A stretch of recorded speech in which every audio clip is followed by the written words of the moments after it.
Hello students, welcome back to our channel. ये इस video का पार्ट 2 है। पार्ट 1 पहले अपलोड किया जा चुका है। उस वीडियो में हमने बहुत सारी ऐसी इंपॉर्टेंट्स बात करी हैं जो टीचिंग एप्टीट्यूड को जानने और समझने में बहुत ज़्यादा मायने रखती है। तो आप अगर उस वीडियो को नहीं देखिए, पहले उस वीडियो को देखिएगा, उस वीडियो को 25 क्वेश्चन कर लीजिएगा, उसके बाद जाके इस वीडियो को ही देखिएगा। मैं यही प्रेफर करूँगा, ठीक है। चलिए स्टार्ट करते हैं। पहला क्वेश्चन है, एक अच्छे अध्यापक को पाठ्य पुस्तक के अतिरिक्त संदर्भ पुस्तकें भी पढ़ानी चाहिए। क्यों? इससे ज्ञान में वृद्धि होती है। दूसरा है, इससे समय नष्ट करने में सहायता मिलती है। तीसरा है, अधिक ज्ञान से अध्यापक छात्रों को उलझा सकता है। चौथा है, उपरोक्त सभी। देखिए, पॉजिटिव वे में लेकर चलना है। जो सहायक पुस्तकें होती हैं उससे क्या होता है, ज्ञान में वृद्धि होती है, इससे ज्ञान की वृद्धि होती है। ऑप्शन ए राइट आंसर हो जाएगा। आगे चलते हैं। क्वेश्चन नंबर 177, कौन सा गुण आप छात्रों में सर्वाधिक महत्वपूर्ण मानते हैं? ठीक है, कौन सा गुण आप छात्रों में सबसे अधिक महत्वपूर्ण मानते हैं? पहला है स्वतंत्र रूप से विचार करना, दूसरा है विश्वसनीयता, तीसरा है आज्ञाकारिता और चौथा है परिश्रम। जो इसका राइट आंसर हो जाएगा, जो एज ए स्टूडेंट क्या होगा कि उनके लिए स्वतंत्र रूप से विचार करना ये सबसे महत्वपूर्ण बात है। अगर उनकी चिंतन शक्ति डेवलप हो रही है कि वो चीज़ों को खुद से समझ पा रहे हैं, तो ये सबसे महत्वपूर्ण माना जाता है बच्चों के लिए। ऑप्शन ए इसका राइट आंसर हो जाएगा। आगे चलते हैं। क्वेश्चन नंबर 178, विद्यालय में बच्चों की रुचि बढ़ाने के लिए क्या किया जाना चाहिए? ठीक है, विद्यालय में बच्चों की रुचि को बढ़ाने के लिए क्या किया जाना चाहिए? पहला है, बच्चों को विद्यालय में रोक कर रखा जाना चाहिए। बिल्कुल ऐसा नहीं किया जा सकता है। दूसरा है, विद्यालय का वातावरण बच्चों के अनुकूल होना चाहिए। तीसरा है, बच्चों के माता पिता को विद्यालय आने से रोका जाना चाहिए। चौथा है, उपरोक्त सभी। देखिए, पहला ऑप्शन, तीसरा ऑप्शन और चौथा ऑप्शन ये कहीं ना कहीं गलत चीज़ें प्रमोट कर रहे हैं। ठीक है, तो ऑप्शन बी इसका राइट आंसर हो जाएगा। बच्चों के स्कूल रुचिकर कब हो सकता है? जब उनके बच्चों के अनुकूल वातावरण होगा, तो आप बच्चे खुद ही स्कूल आएंगे। ठीक है, बच्चों को स्कूल में अच्छा लगेगा तो बच्चे खुद ही स्कूल आएंगे और खुद ही चीज़ों को प्लान करेंगे आगे के लिए। ठीक है, तो ऑप्शन बी इसका राइट आंसर हो जाएगा। आगे चलते हैं। क्वेश्चन नंबर 179, एक शिक्षक के रूप में आप छात्रों को किस प्रकार से गृह कार्य की संस्तुति करेंगे? ठीक है, आप गृह कार्य किस प्रकार से देंगे कह रहा है। पहला ऑप्शन है इसका, कठिन एवं समय व्यतीत करने में सहायक हो। देखिए, कठिन गृह कार्य कैसे दे देंगे? आपको गलत चीज़ कर रहे हो। ठीक है, दूसरा है किताबी और रोचक। ऐसा भी नहीं हो सकता कि आप किताबी बात ही आपको उनको होमवर्क पे देना है। तीसरा है मनोरंजनात्मक और सरल और उपयोगी। बिल्कुल ऑप्शन सी इसका राइट आंसर हो जाएगा।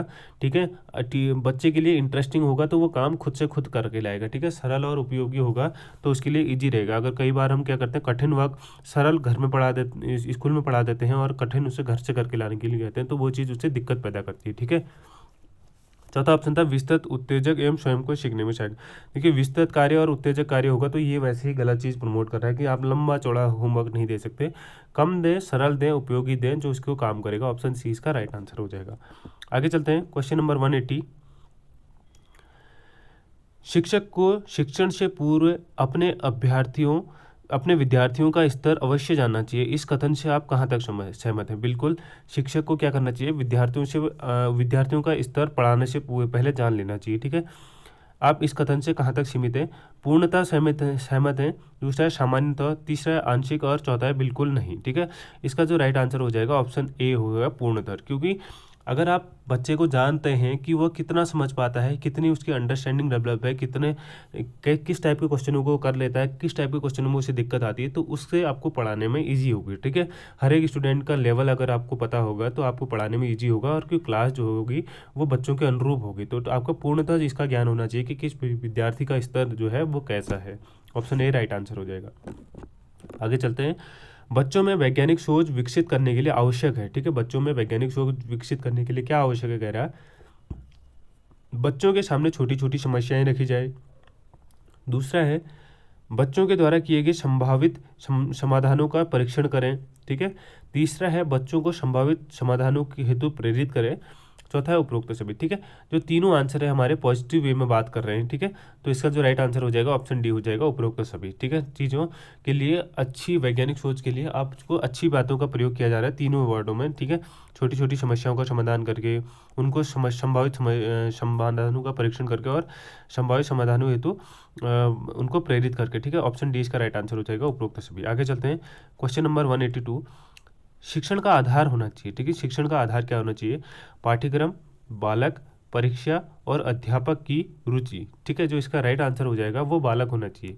क्यों? जो शिक्षण किस पे बेस्ड है? टोटली बच्चे पे तो बेस्ड है। आप किसको लेके प्लान करोगे? पाठ्यक्रम को लेके तो प्लान नहीं कर सकते हो, परीक्षा को लेके तो प्लान नहीं कर सकते हो, और अध्यापक की रुचि, टीचर अपने इंटरेस्ट के हिसाब से पढ़ाएगा तो वो भी गलत है। तो शिक्षण का बेस जो होना चाहिए वो क्या होना चाहिए? वो टोटल और टोटल बालक होना चाहिए, ठीक है। बालक के अकॉर्डिंग ही शिक्षा होनी चाहिए। आगे चलते हैं क्वेश्चन नंबर 183। दिव्यांग बच्चों के साथ शिक्षक का उपयुक्त व्यवहार होगा, ठीक है। एक जो बच्चे दिव्यांग हैं, ठीक है, फिजिकली हैंडीकैप है, दिव्यांग, उनके लिए शिक्षक का उपयुक्त व्यवहार क्या होगा? प्रेम व स्नेहपूर्ण, खींचपूर्ण, क्रोधपूर्ण, उदासीनतापूर्ण। जो इसका राइट आंसर हो जाएगा ऑप्शन ए होगा। आपको उनको थोड़ा सा एक्स्ट्रा आपको अलर्टनेस देनी पड़ेगी, आपको एक्स्ट्रा प्यार देना पड़ेगा और बच्चों से, ठीक है, तभी वो बच्चे अपने आप को कंफर्ट जोन पे लेके आएंगे। वरना क्या होता है कि जो बच्चे दिव्यांग होते हैं, अगर क्लास में उनको कोई दिक्कत हो रही होती है या बच्चे उन्हें चिढ़ा रहे होते हैं, अगर उन्हें एक्स्ट्रा ऐसा सपोर्ट नहीं मिलता तो वो कहीं ना कहीं उस चीज़ वातावरण से आपको इंटरेस्ट जो होता है उनका हटते रहता है, ठीक है। तो वो कहीं ना कहीं ऐसा हो जाएगा इन फ्यूचर ऐसे कि वो स्कूल आना ही बंद कर देते हैं ऐसी सिचुएशन में। तो आपको क्या करना पड़ेगा? उन्हें थोड़ा सा एक्स्ट्रा आपको एफर्ट देने पड़ेंगे, अपनी एक्स्ट्रा प्यार दे सकते हैं और स्नेह दे सकते हैं, ठीक है। ऑप्शन ए इसका राइट आंसर हो जाएगा। आगे चलते हैं क्वेश्चन नंबर 184। एक अच्छी पाठ्यपुस्तक के लिए अनिवार्य रूप से होनी चाहिए, ठीक है। एक अच्छी पाठ्यपुस्तक अनिवार्य रूप से होनी चाहिए आकर्षण रूप से सजी हुई, चित्रों से भरी हुई, रोचक उदाहरणों से भरी हुई, त्रुटियों से रहित, ठीक है। एक अच्छी पुस्तक के बारे में बात कर रहा है तो इसका जो राइट आंसर होना चाहिए त्रुटियों से रहित होनी चाहिए, ठीक है। गलत चीज़ें नहीं होनी चाहिए एक अच्छी किताब में, बाकी चीज़ें सब चल जाएंगी, ठीक है। आकर्षण हो ना हो चल जाएगा, चित्रों से भरी हुई हो नहीं हो चल जाएगा, रोचक उदाहरण से भरी हुई हो नहीं हो चल जाएगा। लेकिन क्या है, अगर त्रुटियों से रहित होगी तो वो सबसे बेस्ट होगी। अगर उसमें गलतियाँ दी होंगी तो वो क्या होगा, एक गलत मैसेज हमारे समाज में हमारे बच्चों को देगा। तो इसलिए एक अच्छी पुस्तक में त्रुटियाँ नहीं होनी चाहिए। ऑप्शन डी इसका जो राइट आंसर है। आगे चलते हैं क्वेश्चन नंबर 185। जो छात्र पढ़ने में कमज़ोर हैं उनके प्रति आपका दृष्टिकोण क्या रहेगा? उपेक्षित, कठोर, दया, सहानुभूति व सहायता, ठीक है। जो इसका राइट आंसर हो जाएगा ऑप्शन डी होगा। क्यों? आप उन्हें सहानुभूति देंगे जो बच्चे कमज़ोर हैं, और एक्स्ट्रा आप उन्हें सहायता देंगे, ठीक है। सहायता का मतलब यहाँ से आपको पढ़ाने से लेके सब चीज़ों में लेके, ठीक है। अगर आप उनका मॉरल अप करते हो, उनको कॉन्फिडेंस लेवल वापस दिलाते हो, तो कहीं ना कहीं बच्चा क्या है तो चीज़ों को कवर अप कर लेता है, ठीक है। एक लेवल से नीचे होता है तो आप अगर उनको सपोर्ट करते हो तो वो उस लेवल पर आ सकता है आराम से, ठीक है। ऑप्शन डी राइट आंसर हो जाएगा।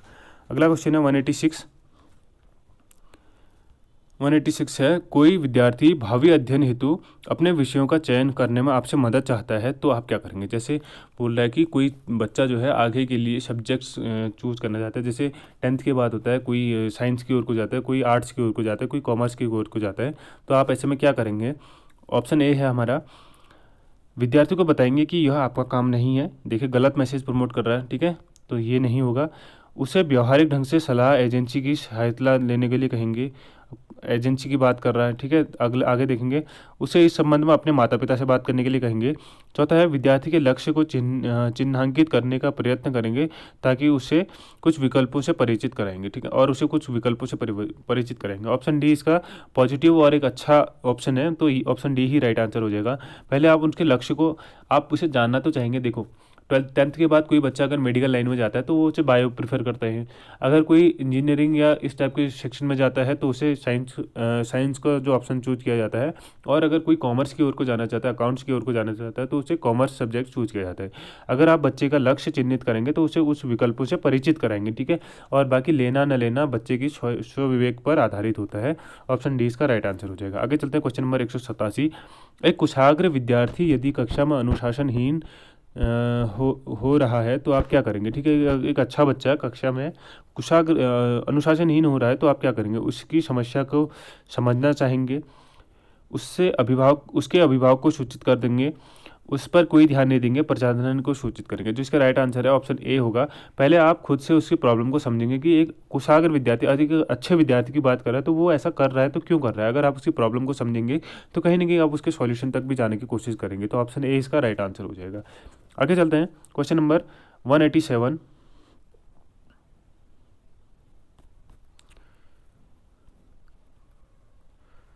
क्वेश्चन नंबर 187 है हमारा नेक्स्ट क्वेश्चन। 187 हो गया 188। ठीक है, गृह कार्य को प्रतिदिन जांचना आवश्यक है, क्यों? ठीक है, गृह कार्य को प्रतिदिन जांचना क्यों आवश्यक है?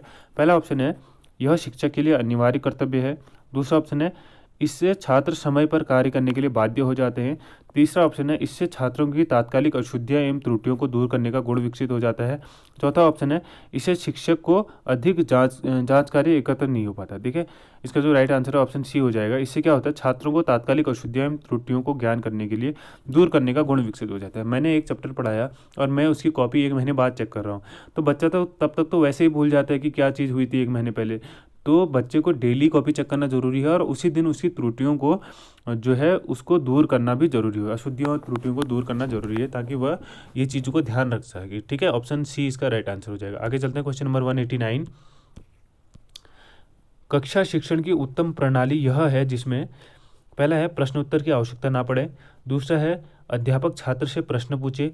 तीसरा है, छात्र अध्यापक से समस्या समाधान करे। और चौथा है, अध्यापक व छात्र दोनों प्रश्न पूछे। ठीक है, जो इसका जो राइट आंसर हो जाएगा वो होगा आपका कि अध्यापक व छात्र दोनों प्रश्न पूछे। ठीक है, उत्तम प्रणाली में ये चीज़ पहले भी आई थी कि टीचर और बच्चे की जो बॉन्डिंग है वो अच्छी कब हो सकती है, जब वो एक दूसरे से इंटरेक्ट हो रहे होंगे। ठीक है, तो सबसे उत्तम प्रणाली का होगी छात्र और अध्यापक दोनों एक दूसरे से प्रश्न पूछे। ठीक है, अगला है क्वेश्चन नंबर 190।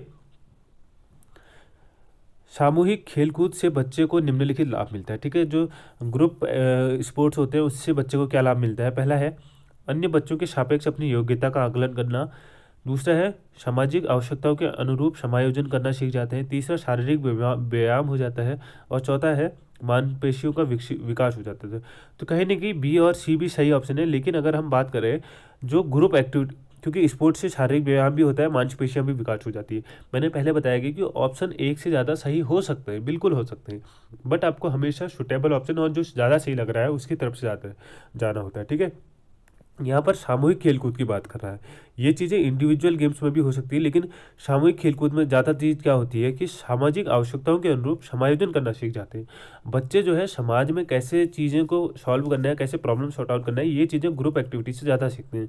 तो ऑप्शन बी इसका करेक्ट आंसर होगा कि बच्चे क्या करेंगे, सामाजिक आवश्यकता के अनुरूप समायोजन करना सीख जाते हैं। ठीक है, ऑप्शन बी राइट आंसर होगा। अगर आगे चलते हैं, क्वेश्चन नंबर 191। अध्यापक को शिक्षण बिंदु बनाने चाहिए, क्यों। क्योंकि पहला आंसर है, इससे यह जानने में सहायता मिलती है कि क्या पढ़ाना है। दूसरा है, इससे समय की बचत होती है। तीसरा है, इससे अनुशासन को बनाए रखने में सहायता मिलती है। चौथा है, इससे शिक्षण कार्य अधिक प्रभावशाली बनाया जा सकता है। ठीक है, जो इसका जो राइट आंसर होगा वो होगा कि इससे शिक्षण कार्य अधिक प्रभावशाली बनाया जा सकता है। अगर आपको शिक्षण बिंदु को अगर आप जानेंगे तो उससे क्या होगा, आपको टीचिंग जो है वो अधिक इफेक्टिव हो सकती है। ऑप्शन डी इसका राइट आंसर हो जाएगा। आगे चलते हैं, क्वेश्चन नंबर 192। कक्षा में छात्रों का ध्यान किस प्रकार आकर्षित कर सकते हैं। ठीक है, बच्चों का ध्यान जैसे बच्चे कोई एक्टिविटीज़ में इन्वॉल्व हैं तो आप उनका ध्यान कैसे आकर्षित कर सकते हैं। पहला है, छात्रों में जिज्ञासा का विकास करके कक्षा में जोर से बोलेंगे। तीसरा है, विशेष प्रकार के वस्त्र पहनेंगे। चौथा है, भाषण ठीक प्रकार से देंगे। देखिए, विशेष प्रकार के वस्त्र अवेलेबल ही नहीं हो सकते वहाँ पर। ठीक है, दूसरा, भाषण ठीक प्रकार से, भाषण देना कोई लेक्चर मेथड का प्रयोग पेडागोजी में नहीं किया जाता, तो ये ऑप्शन डी गलत होगा। तीसरा है, कक्षा में जोर से बोलेंगे। जोर से बोलना भी एक अच्छा टीचर को के संकेत नहीं माना जाता है। चौथा है, ऑप्शन ए जो है, छात्रों में जिज्ञासा का विकास करेंगे। अगर आपने एक क्यूरियोसिटी वाला क्वेश्चन पूछ दिया तो कहीं ना कहीं बच्चे उसकी ओर अट्रैक्ट हो जाते हैं। ठीक है, कि बच्चे सोचने लगते हैं कि इसका उत्तर क्या जो होगा। अगर आपको एनवायरनमेंट से, अपने समाज से रिलेटेड कोई ऐसा क्वेश्चन पूछ दिया जो बच्चों को इंटरेस्टिंग लगे, तो उससे क्या होता है, बच्चे अपने आप जो है उनका ध्यान उस ओर आकर्षित हो सकता है। ठीक है, ऑप्शन ए इसका राइट आंसर हो गया। आगे है क्वेश्चन नंबर 193। सीखने की सर्वोत्तम विधि है। सीखने की सर्वोत्तम विधि होती है आपका ऑप्शन सी इसका राइट आंसर हो जाएगा, करके सीखने की विधि। ठीक है, आप किसी कार्य को करें। वार्तालाप विधि, मैंने कुछ बोल दिया, आपको समझ में नहीं आया, अगर आ भी गया तो आप उसे एक्चुअल में क्या उसका यूज़ कर रहे हैं तो वो नहीं कह सकते। ठीक है, प्रदर्शन विधि भी हो सकती है कि उसे दिखा सकते हैं, लेकिन जो ऑप्शन सी है, करके सीखना विधि, पहले आप उस चीज़ को करें। इंसान कहते हैं कि अपनी गलतियों से सीखता है, तो वही चीज़ यहाँ पर भी फॉलो हो रही है कि आप उसे करेंगे, कुछ प्रॉब्लम आएंगे, उनको सॉल्यूशन निकालेंगे, उसके बाद अगर चीज़ें सही हो जाती है तो आप उससे सीखेंगे एक्चुअल में। ठीक है, ऑप्शन सी इसका राइट आंसर हो जाएगा। आगे चलते हैं, क्वेश्चन नंबर 194। यदि छात्र शिक्षण में रुचि नहीं ले रहा है तो अध्यापक को क्या करना चाहिए। ठीक है, यदि छात्र शिक्षण में रुचि नहीं ले रहा है तो अध्यापक को क्या करना चाहिए। पहला ऑप्शन है, उसे कक्षा से चले जाने के लिए कहना चाहिए। दूसरा ऑप्शन है, अपनी शिक्षण विधि में परिवर्तन करना चाहिए। तीसरा ऑप्शन है, उसे उस विद्यार्थी को दंडित करना चाहिए। चौथा ऑप्शन है उसे प्रधानाचार्य के सामने शिकायत करनी चाहिए। ठीक है, जो इसका जो राइट आंसर हो जाएगा वो ऑप्शन बी होगा। आप अपनी शिक्षण विधियों में इस प्रकार से परिवर्तित करिए, क्लास को इंटरेस्टिंग बनाइए कि बच्चे जो हैं उस क्लास में इंटरेस्ट लेना चाहिए। आपको तभी मैंने बोला था कि बच्चे, आपको हर एक बच्चे का मेंटल लेवल पता होना चाहिए कि किसको कितना तक आता है समझ में, किसके बाद किसको डिफिकल्टी होने लग जाती है। अगर आप उसके अनुरूप ढलेंगे तो ऐसी प्रॉब्लम आएगी नहीं है। ठीक है, आपको अपनी शिक्षण विधियों में सुधार करने की जरूरत है। ऑप्शन 20 का राइट आंसर हो जाएगा। आगे चलते हैं, क्वेश्चन नंबर 195। छात्रों को प्रेरणा प्रदान करने हेतु उत्तम उपाय है। ठीक है, छात्रों को प्रेरणा प्रदान करने हेतु उत्तम उपाय क्या है? नवाचार का प्रयोग, दूसरा है अच्छा भाषण देना, तीसरा है अभिभावकों से शिकायत करना, और चौथा है उपरोक्त सभी। जो छात्रों को प्रेरणा देने का सबसे उत्तम उपाय है वो हो जाएगा नवाचार का प्रयोग करना। आप उन चीज़ों को खुद की लाइफ से लेकर रिलेट कर रहे होगे। ठीक है, नवाचारों का प्रयोग करते, भाषण देना बच्चों को समझ में नहीं आता, पहले ही बोल दिया कि पेडागोजी पे भाषण का प्रयोग, लेक्चर मेथड का प्रयोग नहीं किया जा सकता है। अभिभावक से शिकायत करना नेगेटिव वे में जा रहा है तो उपरोक्त सभी भी नेगेटिव वे में ही होगा, तो नवाचार का प्रयोग करना ऑप्शन ए इसका राइट आंसर होगा। आगे चलते हैं, क्वेश्चन नंबर 196। यदि छात्र एक विषय में कमजोर है तो आप उसे क्या करेंगे? ट्यूशन पढ़ने की सलाह देंगे, उससे परीक्षा में उसे परीक्षा में समय सहायता करेंगे, मतलब कहीं ना कहीं नकल कराने की बात कर रहा है। तीसरा है उसे पढ़ने के लिए सरल पुस्तकें देंगे, चौथा है उसे व्यक्तिगत रूप से अतिरिक्त समय देकर पढ़ाएंगे। पॉजिटिव और सबसे जो राइट आंसर है ऑप्शन डी है, उसे व्यक्तिगत रूप से अधिक समय दे सकते हैं और उसे पढ़ा सकते हैं। ठीक है, एक्स्ट्रा उसकी क्लास ले सकते हैं। ऑप्शन डी इसका राइट आंसर हो जाएगा। आगे चलते हैं, शिक्षा का अधिकार अधिनियम आरटी का संबंध किससे है? प्रारंभिक शिक्षा, माध्यमिक शिक्षा, प्रौढ़ शिक्षा और तकनीकी शिक्षा। आपको पता होना चाहिए कि शिक्षा का जो अधिकार अधिनियम है उसमें क्या कर रहा है, प्रारंभिक लेवल के बच्चों की बात करता है। ठीक है, प्रारंभिक लेवल के बच्चों की बात करता है, उम्र 6 से 14 तक की बात करता है। अगर आप बात करोगे तो ये हो जाती है कक्षा 1 से कक्षा 8 तक की बात हो जाती है। ठीक है, 6 से 14। अब लेकिन एक क्वेश्चन और आ सकता है यहाँ पर, एनईपी 2020 की बात करें तो इसमें क्या गया है, कक्षा 3 से कक्षा 18 तक के बच्चों को लिया गया है। ठीक है, एनईपी 2020 में अगर क्वेश्चन आता है कि किसके बच्चों को लिया गया है, तो वर्ष 3 से वर्ष 18 तक के बच्चों को लिया गया है। क्यों? क्योंकि इसमें स्टार्टिंग की 3 क्लास जो है वो प्रारंभिक शिक्षा में आती है, जिसे बाल वाटिका भी कहते हैं। ठीक है, प्रारंभिक शिक्षा की 3 अवस्थाएं होती हैं, जिसे पहली अवस्था जो बाल वाटिका है उसके बाद आती है। इस प्लान को 5+3+3+4 में बांटा गया है, जिसमें क्या है, हमारी ये पूरी 12th तक की एजुकेशन है। ठीक है, पहले के 5 में 3 साल आपकी बाल वाटिका के होंगे और अगले 2 साल होंगे कक्षा 1 और कक्षा 2, और जो नेक्स्ट 3 ईयर है उसमें कक्षा 3, 4, 5 होंगे। उसके बाद नेक्स्ट 3 में 6, 7, 8, और उसके बाद नेक्स्ट 4 में 9, 10, 11, 12। इस टाइप से एनईपी का जो शिक्षा मॉडल है वो डिजाइन किया गया है। ठीक है, आगे चलते हैं, क्वेश्चन नंबर 198। नेत्रहीन छात्रों के लिए प्रयुक्त होने वाली विधि क्या है? ठीक है, आपको पता होना चाहिए कि नेत्रहीन छात्रों के लिए ब्रेल लिपि दिवस भी मनाया जाता है हमारा। ठीक है, ऑप्शन ए इसका राइट आंसर हो जाएगा कि ब्रेल लिपि के नेत्रहीन छात्रों के लिए प्रयोग की जाती है। आगे है क्वेश्चन नंबर 199। अधिकांश विद्यार्थी उस शिक्षक की कक्षा में खुश होते हैं जो स्कूल में शिक्षकों का नेता होता है, अनुशासन के मामले में सख्त होता है, उनकी समस्याएं हल करता है, और चौथा खेल कूद का प्रभारी होता है। ठीक है, तो इसका राइट आंसर हो जाएगा वो ऑप्शन सी इसका राइट आंसर होगा। जो बच्चों की प्रॉब्लम सॉल्व कर रहा होगा तो बच्चे, ऑब्वियस ही बात है कि उसकी ओर ज़्यादा अट्रैक्ट होंगे। ठीक है, बच्चे, जो टीचर उनकी समस्याओं को हल कर रहा होगा तो बच्चे उसकी ओर ज़्यादा अट्रैक्ट होंगे। ऑप्शन सी इसका राइट आंसर हो जाएगा। आगे है अंतिम क्वेश्चन इस वीडियो का। इसके साथ साथ टीचिंग एप्टीट्यूड को हम फिनिश कर लेंगे आज। एक नए अध्यापक के लिए आवश्यक है कि कक्षा प्रारंभ करने से पूर्व, देखिए एक नए टीचर के तौर पर आपको कक्षा आरंभ करने से पूर्व क्या करेंगे, कक्षा में अनुशासन लागू करें, विद्यार्थियों के साथ संवाद स्थापित करें, विद्यार्थियों को चुटकुले सुनाएं, विद्यार्थियों को अपनी योग्यता बताएं। ठीक है, देखिए अगर आप अनुशासन की बात करेंगे तो कहीं ना कहीं छोटे बच्चों पर अनुशासन आप कर ही नहीं सकते लागू। ठीक है, दूसरा है विद्यार्थियों के साथ संवाद स्थापित करें। बिल्कुल ऐसा हो सकता है कि आप उनके साथ इंटरेक्ट हो, पहले आप अपना इंट्रोडक्शन दें, उसके बाद बच्चों से एक एक करके इंट्रोडक्शन मांगें, उसके बाद उनसे उनकी हॉबीज़ पर बात करें, तो ये एक अच्छा संवाद होगा। इससे टीचर स्टूडेंट बॉन्डिंग जो है वो अच्छी बनेगी। तो कहीं ना कहीं हम कह सकते हैं कि ऑप्शन बी इसका राइट आंसर हो जाएगा। ठीक है, इसी के साथ हमारा टीचिंग एप्टीट्यूड चारों पेपर के कंप्लीट हो चुके हैं। 2014 से लेकर अभी तक जितने पेपर डीएलएड के हुए हैं, चारों पेपर के टीचिंग एप्टीट्यूड कर लिए हमने। अगर आपने वो वीडियो नहीं देखी तो बहुत मस्ट जरूरी है। ठीक है, आपको खाली वीडियोस देख के ही बहुत ज़्यादा हेल्प मिल जाएगी, क्योंकि प्रीवियस ईयर का सॉल्यूशन दिया गया है, साथ ही साथ डिटेल में एक्सप्लेन भी किया गया है चीज़ों को। ठीक है, अगर आपने वीडियो नहीं देखी तो पहले वीडियो, सभी वीडियो को, एक हफ्ता बचा है आपके पास एग्जामिनेशन में, तो उन वीडियो को जरूर जाके देखिएगा। ठीक है, अगर वीडियो पसंद आई तो वीडियो को लाइक करिएगा, चैनल को सब्सक्राइब करिएगा और वीडियो को शेयर करिएगा उन दोस्तों के साथ जो आपके साथ डीएलएड की तैयारी कर रहे हैं। थैंक्स फॉर वॉचिंग, मिलते हैं आगे नेक्स्ट वीडियो में, तब तक के लिए बाय।